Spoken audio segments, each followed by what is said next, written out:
Good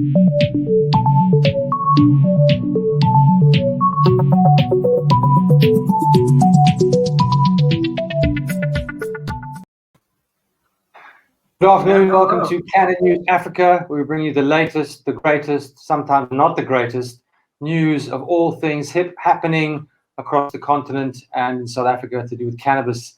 Uncle Linda, how are you doing, my brother? You good?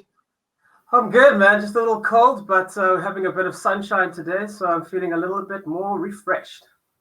Yeah, it's been a very challenging week since we were last here. You know, lots of unrest and trouble, but I think it's just a reflection of how, you know, we're struggling as a country at the moment, and people are really suffering. COVID is a massive impact on our economy, and we just need to be resilient, you know, and just be tough. Yeah, and I think just focus on the things that you need to do, you know, just keep on working, keep focusing on what brings you joy if you can find it. And also, I think that mental stability, that's also important, you know. So it can't be easy for everybody out there of what's happening in the outside, but I think what you can do is work on your inside, you know, which is your emotional sort of state of mind. And I just hope that's... Absolutely. It's not easy to tell people to like zen out, you know, when they're struggling for food, but you're right. So I think we just need to be productive and proactive. There's no time for laziness at this point. You know, we need to dig ourselves out of this hole, and we as the people are the only ones that can do that. So resilience and unity, that's what we need. Okay, let's get on to some funny and not so funny cannabis stuff, and head over to Limpopo province to Brett, who's bringing us the latest news in the cannabis space.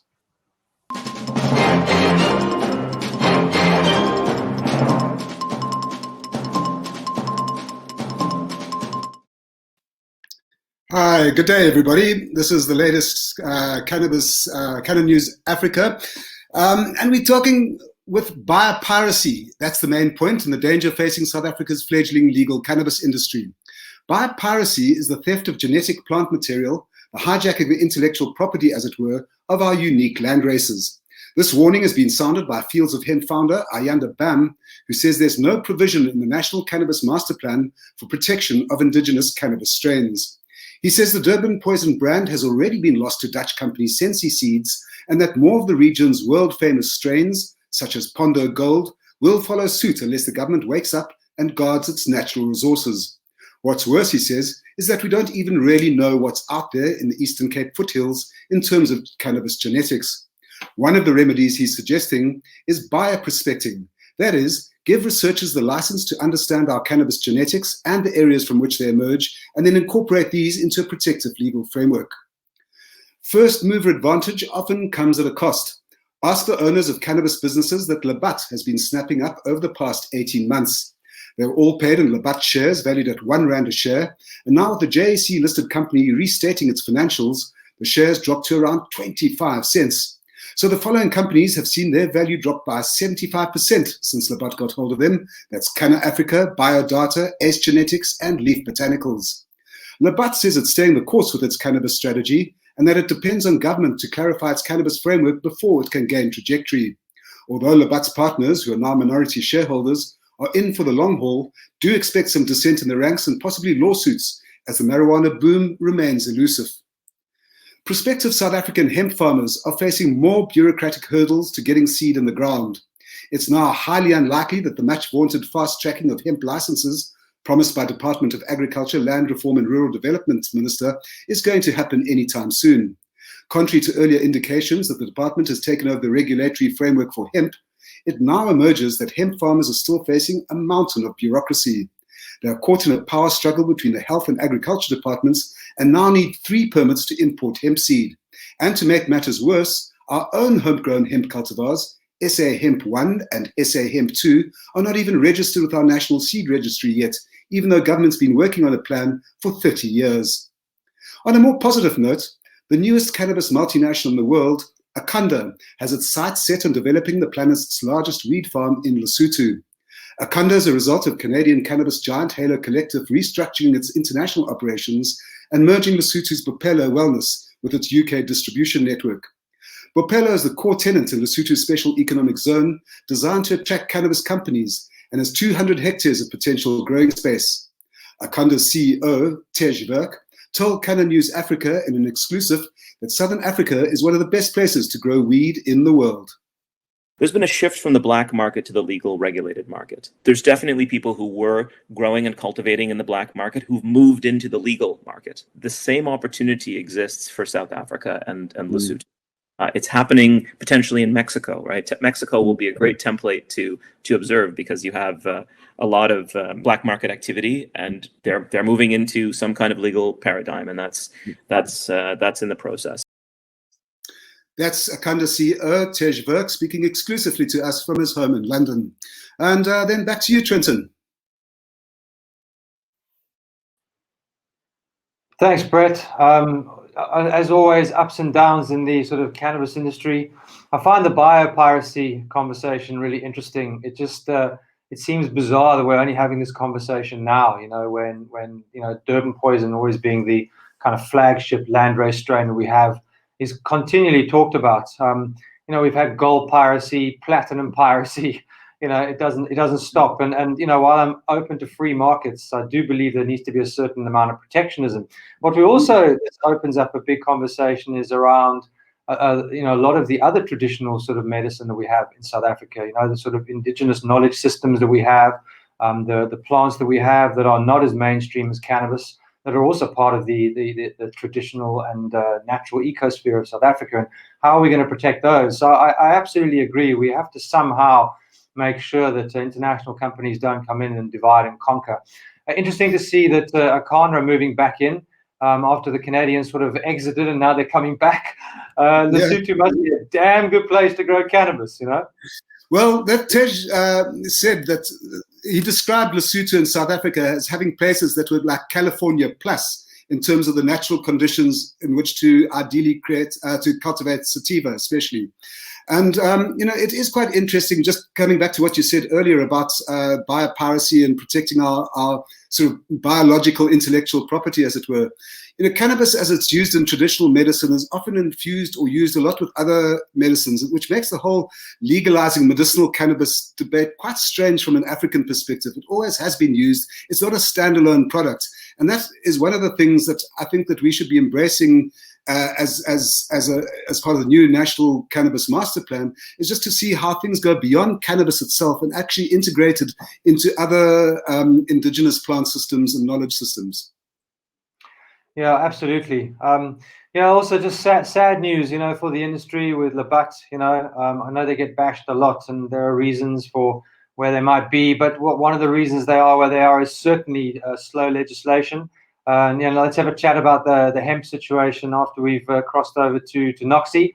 We'll be back in a minute. Right now, we're crossing over to Noxy in Johannesburg for Canna Lifestyle.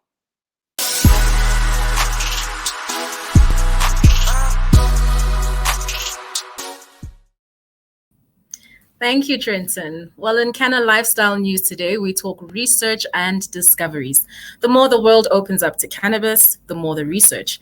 And according to a recent study released on Friday by a team led by researchers in Switzerland and China, they've managed to compile 110 whole genomes covering a spectrum of different wild-growing feral plants, domesticated varieties, and modern hybrids of hemp and psychoactive forms of the plant to trace the true origins of cannabis.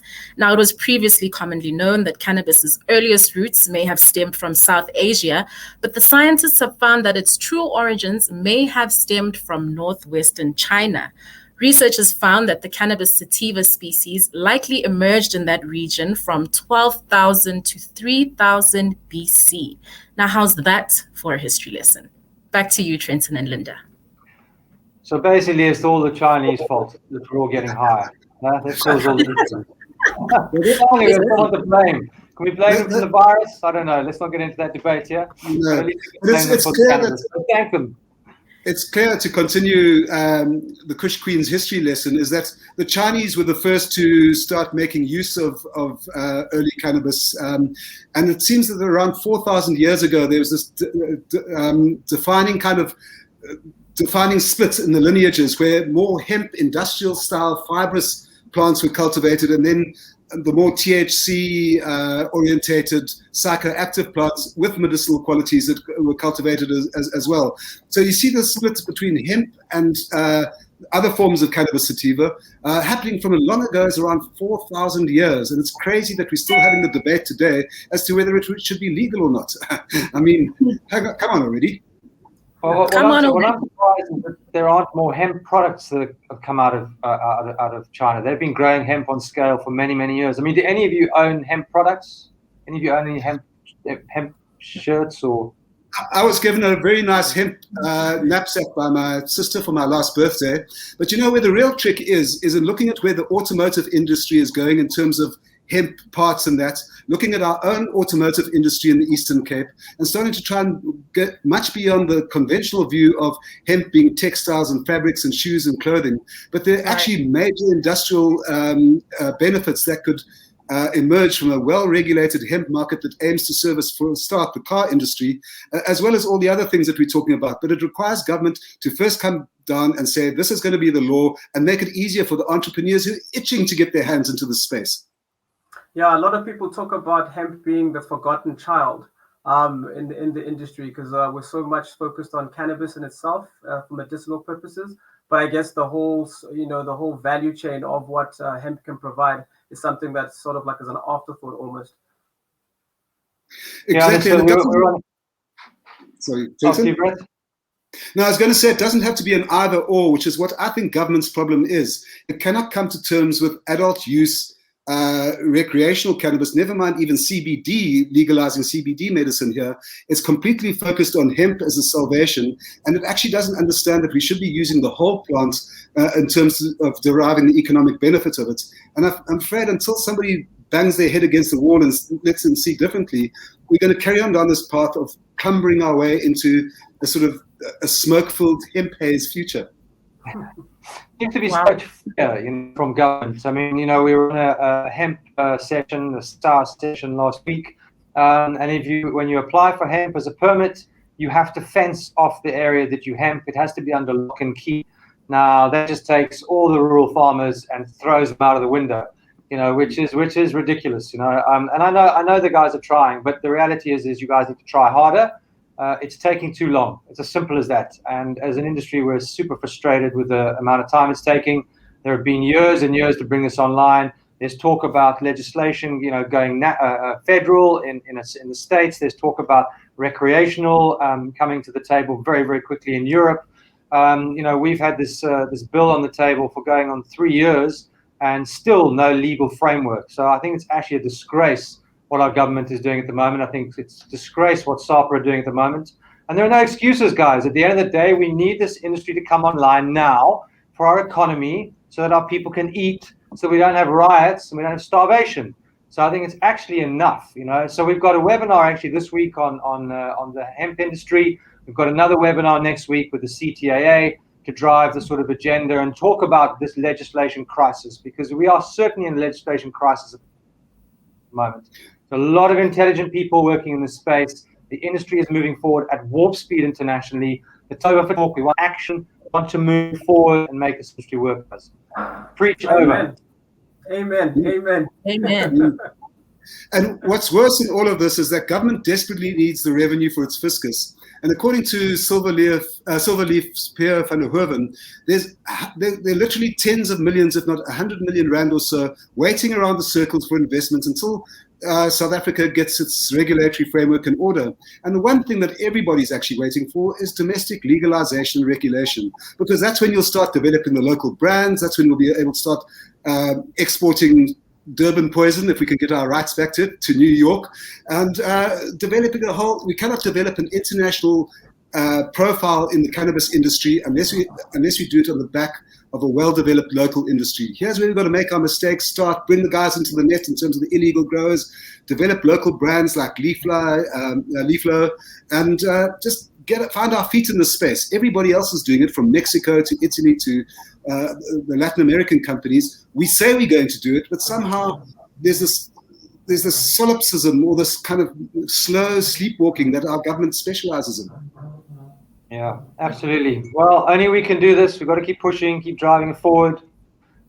Just quickly, a last point I have is, on the Mexican model, I mean, The Mexicans are moving forward at warp speed, and I think there's a lot of parallels between the two economies. We're both developing economies. We both have a very deep history of growing cannabis and exporting illegally, but they're moving forward at rapid speed, and it's interesting to see that, you know, we have a big black market here. How are we engaging with those growers who literally are growing, you know, acres and hectares of land, who can literally be switched on and brought into the legal economy? Absolutely no discussion around how we embrace those growers on industrial levels and also small farmer levels.